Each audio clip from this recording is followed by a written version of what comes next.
This is the all-new facelift 2024 BMW X5 Let me tell you all about it. So, for 2024, it becomes the xDrive50e instead of 45. The outgoing model was the 45. And why does that happen? It's because it has a lot more power.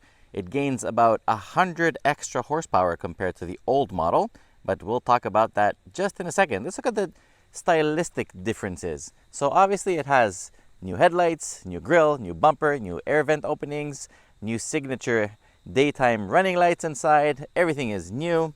Front face completely revamped. Look at these massive wheels. What an incredible design. 21-inch big M brakes underneath. Of course, it has our favorite air suspension, 2-axle. You can still make it go up or down. Here you have electrified by eye. Here you have the charging port. Thankfully, they upgraded the charging port. Now you can do 7.4 kilowatt charging. So you can charge it completely in about 3 hours, which is amazing. This color, I'm not a really big fan of. It is a metallic purple. I like the one on the M240i more, but you know, this is more like a grown-up purple car. Everything, the dimensions, weights, all that remains the same. They have a new taillight design, which, look at this. It has two back-to-back L's, which is the signature shape, but now together they make almost like an X, which is very cool. You still get the split tailgate. This one has a tow package. It can actually tow up to 6,000 pounds. Not bad at all for a hybrid. Obviously, the tailgate remains a split tailgate. You have 17 plus cubic feet of space here, which is 500 liters. It becomes more than double if you fold down the seats. Good stuff. And when you press the close, it knows to do the lower one first, which is amazing. Inside, roominess remains class leading. It is a very comfortable car. Look at the rear seats. Super duper comfortable. Lots of amenities. You have obviously curtains here. You have these slots where you can mount an iPad, and you have charging USB-C ports. You have your own climate control, obviously, and more USB-C ports down there. You have a nice armrest here with cup holders. Ta-da-ta-da. Which, this is a design that breaks. I don't like it that much. You have a starry sky sunroof, which is beautiful, especially at night. You can open it all the way to here. And of course, the dashboard is the new design with the iDrive 8 now. A couple of changes on the dashboard. Now we have the single curved display. So there's one screen going from side to side. You have new air vents. You have this illuminated X5 bar over there. We have new controls here. We have cooled and heated cup holders, which is awesome when you have an iced latte like me. New controls here. Of course, you have all the driving modes for the hybrid. You have the ride control, the height for the air suspension, iDrive controls, and the new style shifter. iDrive 8, of course, has the climate menu built into the iDrive now. So once you start up the car, all this becomes available. This screen is 14.9 inches, and this screen is 12.3.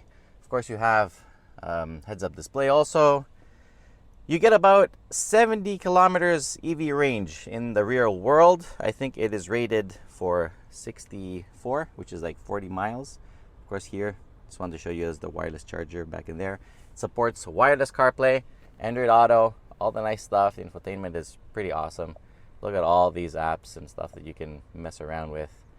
Lots of nice stuff to do. But let's have a look under the hood, because this is a Miller Cycle B58. Check this out, Miller Cycle. I think it's the first time ever we have a Miller Cycle BMW. It is the most detuned B58 today, but it is improved versus the outgoing model. So the 45 had even less power than this. This has more power than before. More specifically, let me tell you the numbers. So this engine by itself produces 308 horsepower and 331 pound-feet of torque. Together with the EV system, the total is 483 horsepower and 516 pound-feet of torque. That is a lot of power compared to the old vehicle. Okay, and here's the proof that this is a model year 24. All the information about it. Of course, this is built in the US, as long as together with all the other X-line vehicles.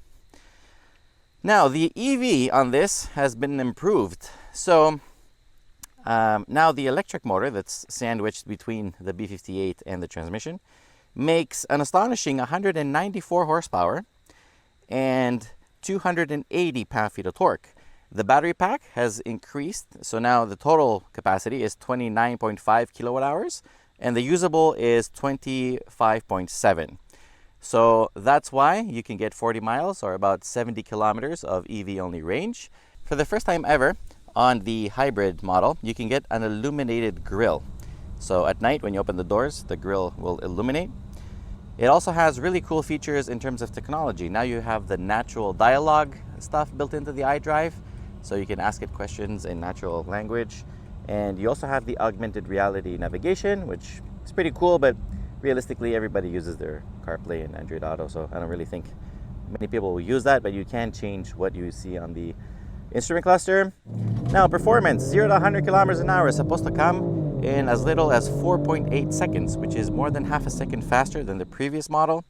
The fuel consumption really depends on how much you plug it in. You can go from 0 liters or, I don't know, infinite MPG down to, I would say, probably around 10 liters per 100 kilometers if you don't plug it in ever. That's probably like 20 something MPG. What's really worth mentioning is that ground clearance is 212 millimeters at the default setting. Of course, you can make it higher or lower. The regeneration is really interesting. I will explain in this video exactly how it works. The adaptive regen on the X5 works really interestingly because it works like adaptive cruise control. When you let go of the gas, if there's nobody in front of you, the car just coasts. If there is somebody in front of you, it starts braking like adaptive cruise control would do. So it's really interesting and it's very, very convenient as long as you figure out how it works, because it might be a bit confusing in the beginning. So see, now if I let go of the gas, the car's just coasting because the guy in front of me is not slowing down, right? But if I speed up and now I'm closing into him and then I let go of the gas, it starts to brake to hold a distance. See that? It's a very interesting implementation. On the road, this car is so plush and so quiet. In the previous video, which you should watch, the 45e that we did, I actually said that this car feels like a Rolls-Royce on the road. It actually does. It's so quiet, so smooth, so comfortable. Everything about it is just premium and I love it. Now, at the same time, handling is really nice, especially this car with the M package on it. Like, it's very sporty, athletic, despite its weight and size. It really feels very satisfying to drive, I have to say. It gives an athleticism very rare for vehicles that are not focused to be as sporty as this one. I actually like it a lot. Now, if you ask me about the negatives for this facelift, I'll tell you that visually, I don't think it looks as good as before. I think the old model looked a little bit better than this. And also, now it's more expensive than before, as every other car in a newer model year. As model years get more recent, prices go up. So what can you do? That's a global phenomenon. It's not only this car to blame. Again, very nice to drive, very well balanced comfort and handling. Love the way the steering feels, love the way the seats feel. The seats are so damn comfortable. Let's have a look at them because they're very adjustable, very comfortable. The sound system is also very good. So everything really you need in the cabin works very well. See these beautiful seats, hug your body really nicely. M Sport seats, of course. Very, very beautiful. Quality inside is also impeccable. Soft, soft, soft, soft. All good. Check marks. Now, let's talk a bit about pricing. In Canada, prices for the xDrive50e start at $90,500 plus taxes, of course. This one, as it sits right here, is 107,000 Canadian dollars plus tax and delivery fees. In the US, prices start at 72,500 US dollars. This one, as it sits here, would probably be around 85. It's not cheap, but it's not expensive either. So overall, I think it's a very good buy. One of my favorite SUVs in the class, and honestly, because it can charge rather quickly and do a very decent amount of kilometers on EV only, I think it's a top pick. So that's pretty much it for today with the beautiful X5 plug-in hybrid. I hope you enjoyed this video. Remember to subscribe, share it with your friends. Till next time, be well. I'm gonna sneeze about right now, so take care.